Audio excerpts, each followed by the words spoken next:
Hey everyone, ready to dive deep into a topic that hits close to home for a lot of us. We're talking men's mental health, and today we're going deep on It's Okay to Talk, a practical guide to mental health for men. And trust me, this isn't just skimming the surface. You got that right. We're pulling out the insights, the stuff that'll actually make you think differently about how you approach this whole thing. Maybe even spark some positive change. You know, one thing that really struck me about this book Yeah. is how directly it confronts the issue. Like, no sugarcoating the realities men face. Yeah. And I think that honesty is where its real power lies. It throws this concept of a silent crisis at us right from the start. Right away. And they drop this stat that's a real wake-up call. Suicide rates for men, get this, in high-income countries are 3 times higher than for women. It's alarming, for sure. It is, and the book makes this crucial point. What's that? It's not that men have fewer mental health struggles, right? It's that we're way less likely to actually reach out to ask for help. Yeah, we bottle things up. Totally. Yeah. And they dig into how those classic be a man stereotypes, the stuff we all grew up with, Oh, yeah. can actually be harmful. It's true. Society's always telling guys, be stoic, be strong, don't show your emotions, the whole silent type thing. Yep. But that can backfire big time. Yeah, it can. Like, imagine trying to hold a beach ball underwater. Okay, I'm picturing it. You can push it down for a while, but eventually it's going to burst out. And not always in a good way, right? Exactly. It's like a pressure cooker. And the book really challenges this whole outdated view of masculinity. It argues that real strength What is it? comes from acknowledging your vulnerability and, seeking support when you need it. I mean, it makes sense. Everyone needs help sometimes. Totally. Okay, so we've got this silent crisis happening, Right. and then the book dives into some of the most common challenges men face, Makes sense. like anxiety. Oh, yeah. Anxiety is a big one. I mean, you've probably felt it at some point. Everyone has, right? It's a normal human emotion. But the book makes this key distinction between everyday worries, kind of we all have, Sure. and clinical anxiety. Yeah. So from your perspective, what are some of the signs that anxiety has crossed that line? Like, when does it become something that needs more attention? Well, it's not just about feeling stressed every now and then. Right. The book describes clinical anxiety as this, well, imagine this persistent, overwhelming fear and worry. Oh. And it starts messing with your daily life. Oh, I see. Your work, relationships, everything. Your whole well-being takes a hit. It's about the intensity then. Yeah, and how much it disrupts your life, not just those little everyday jitters. Gotcha. One of the things that really resonated with me in this book is how it talks about depression.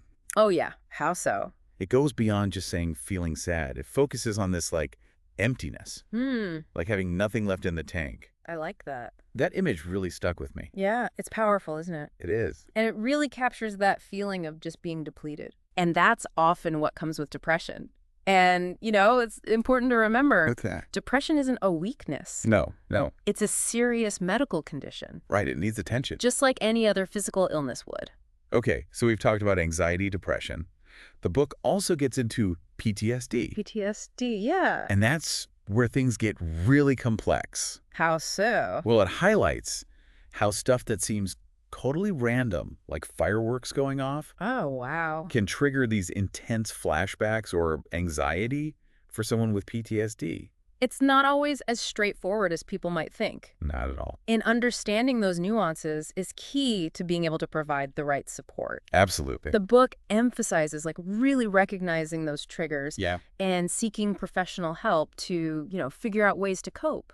Now, something that holds a lot of guys back from opening up is this fear of being a burden, Oh, yeah, for sure. like burdening others with their It's a problems. common thing. How does the book address that? How do we overcome that and understand what supportive relationships are really about? Well, it does a great job of dismantling this whole myth. It emphasizes that the people who actually care about you, they want to support you. They want to be there, not judge you or feel like you're burdening them with your struggles. So sharing actually strengthens those bonds. Exactly. It's not a weakness to lean on someone you trust. Makes you wonder why we're so afraid to do it, It's those ingrained beliefs. That's no way. But the book also dives into another issue that often gets overlooked. Which is Loneliness. loneliness. Yeah. It's crazy how you can be surrounded by people and still feel completely alone. It really is. It's almost like a paradox, right? It is. And it can be really challenging, especially for men. Because, Well, there's this societal pressure to be self-reliant. I don't need any one thing. Exactly. But the book stresses that seeking connection, even just with one person, Just one person. can make a world of difference when it comes to combating loneliness. So instead of trying to tough it out solo, Which never works, by the way. right, even connecting with one person can be huge. It can change everything. The book then shifts gears to this idea of breaking the silence Hmm. by, actually talking about how you're feeling. It's practical, finally. Yeah. So how does it suggest we actually do that? Like, where do we start? Well, one thing it emphasizes is side-by-side conversations. Side by side. Yeah, like going for a walk with a friend or doing some activity together. Oh, okay. It can feel less intense than, sitting down for a formal heart-to-heart. Right, right. So it might be easier to open up that way. It's like taking that first step out of a dark room into the sunlight. Oh, I like that. Right. Yeah. It might be blinding at first, but then your eyes adjust. And you can see things more clearly. Exactly. And remember, asking for help, that's a sign of strength, not weakness. True that. It takes courage to acknowledge what you're going through and reach out for support. Couldn't agree more. So we've talked about some of the challenges, how to start breaking the silence. Yeah, good stuff. In the next part of our deep dive, we're going to get into some of the proactive steps you can take to boost your mental well-being. I'm looking forward to that. So stay tuned for that. Can't wait. All right, welcome back. Ready to get into some more practical stuff? Yeah, let's do it. What's the book got for us? Actionable advice, I hope. You bet. This is where it's okay to talk really gets into concrete steps you can take.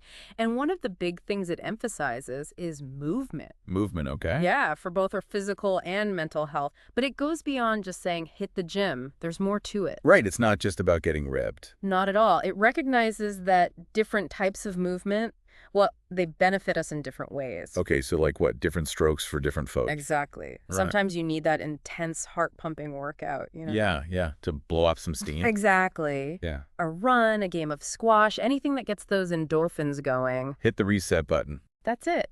But then other times, you need something a bit more, calming, Oh, I see. more focused, like yoga or tai chi. Yeah, I can see that. It's about finding that balance, right? Balance, yeah. And the book encourages us to experiment, like try different things, figure out what types of movement work best for you. Find what clicks. Exactly, both physically and mentally. There was this one concept in the book that really got me thinking. Oh, yeah. What was that? The idea of doing something that scares you. Doing something that scares you. Oh. It argues that, like, pushing your limits, stepping outside your comfort zone, can actually help ease stress and anxiety. Now, that sounds counterintuitive. It does, doesn't it? But when you think about it, Yeah, tell me more. it kind of makes sense. Okay, I'm listening. Like, think about extreme sports. Oh, okay, I get you. They demand this insane level of focus. You're Right? totally in the moment. Exactly. Your mind is completely occupied with the challenge right in front of you. So no room for those anxious thoughts. No room at all. And then there's that amazing feeling Of what? of accomplishment. When you conquer that fear, when you push past what you thought you were capable of. It's empowering. Totally empowering. But the book also talks about low-intensity exercise too, right? Right. Things like walking, swimming, cycling. The more chill stuff. Yeah. They might not give you that same rush of adrenaline, Sure. but they're a gentler way to, move your body. And clear your mind. Yeah, exactly. And boost your mood. Those are things you can easily work into your daily routine. Easy to fit in. Right. Like take the stairs instead of the elevator. Yep. Walk or bike to work if you can. Or just get outside for a walk during your lunch break. Small changes, but they can add up over time. Speak of connection, the book also talks about, exercising with others. Oh, interesting. Like joining a sports team or finding a workout buddy. Makes it more fun, right? Yeah, for sure. And you're combining physical activity with social interaction. Win-win. Exactly. Win-win for your well-being. And let's be honest, it's just more fun to work out with someone else. Way more fun. Keeps you accountable, too. Totally. There's that sense of camaraderie, shared goals. Support system. Exactly. Can be really motivating and uplifting. We touched on this briefly earlier, but let's dive a little deeper into the whole nature thing. Nature, yeah. What about it? The book really pushes the idea of spending time outdoors to, reduce stress and improve mood.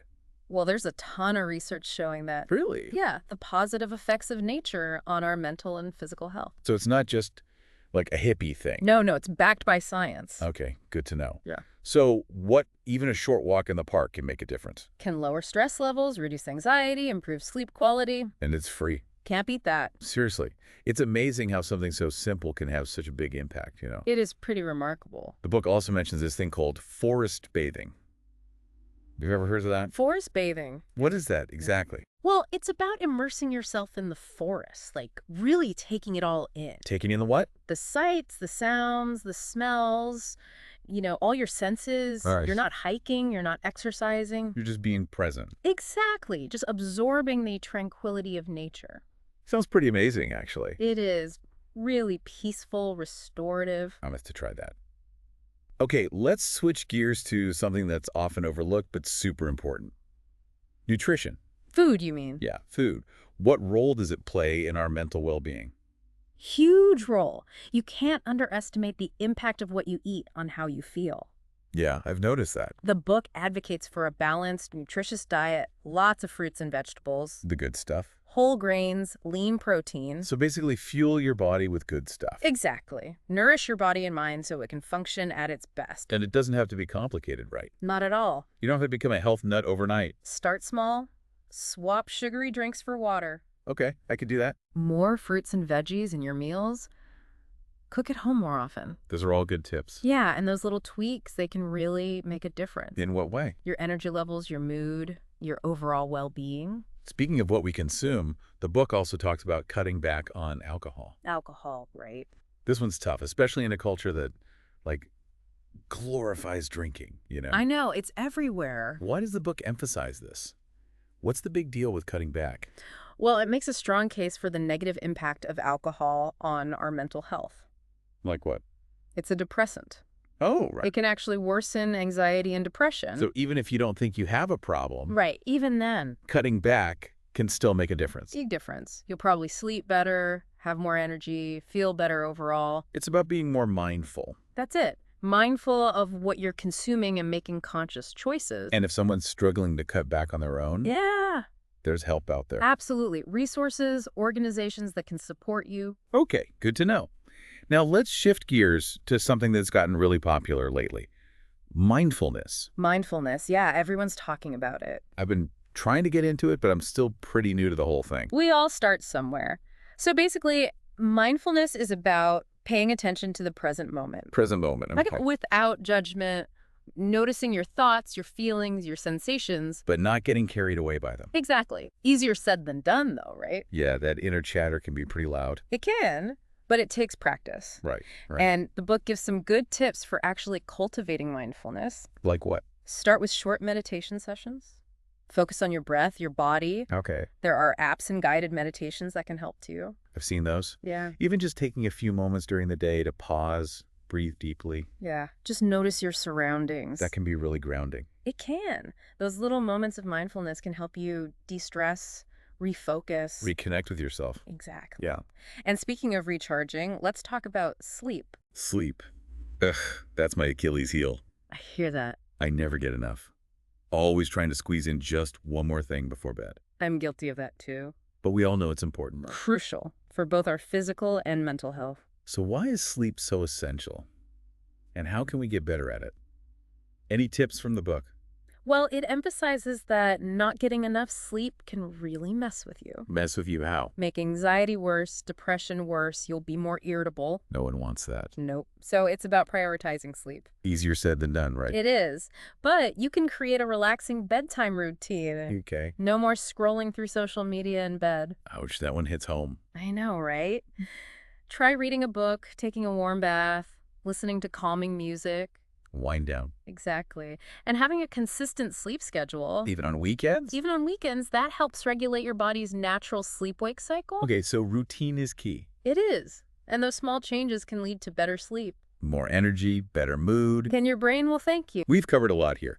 Movement, nature, nutrition, mindfulness, sleep. It's a lot, but it's all connected. It really is. It's like all these pieces of a puzzle, It's a holistic approach. Holistic, yeah. Recognizing that taking care of your mind also means taking care of your body. Mind-body connection. Exactly. It's about finding that balance and incorporating these practices into your life. Not about being perfect, though, right? Not at all. It's about progress, not perfection. Making small changes. Sustainable changes that move you in the right direction. I like that. So we've talked about a lot of self-help stuff, but as the book points out, sometimes that's not enough. Right. Sometimes you need more. Sometimes you need professional support. In the final part of our deep dive, we'll explore what the book has to say about that. Sounds good. Looking forward to it. All right, welcome back for the final part of our deep dive into It's Okay to Talk. We've covered a lot of ground on self-help strategies, things you can do on your own. Right. But like the book wisely points out, sometimes that's not enough. Sometimes you need more support. Sometimes, yeah, professional support is what's needed. Now, that can be a tough step to take. It can. It can feel pretty daunting, actually. It's like, when you're lost and your pride keeps you from asking for directions. Oh, I totally get that. It's the only way to get where you need to be. Right. But it's still hard to admit you need help. It is. So how does the book, guide us through that? Well, it emphasizes that the first step, and often the hardest, is simply acknowledging that you need help. Okay. And then it gives you some clear guidance on where to turn. Yeah. It really stresses starting with your doctor. Your doctor, okay. They can offer a confidential space to talk about what's going on, Right. assess your needs, and even refer you to specialists if necessary. So they can kind of be like a guide. Exactly. You don't have to figure it all out on your own.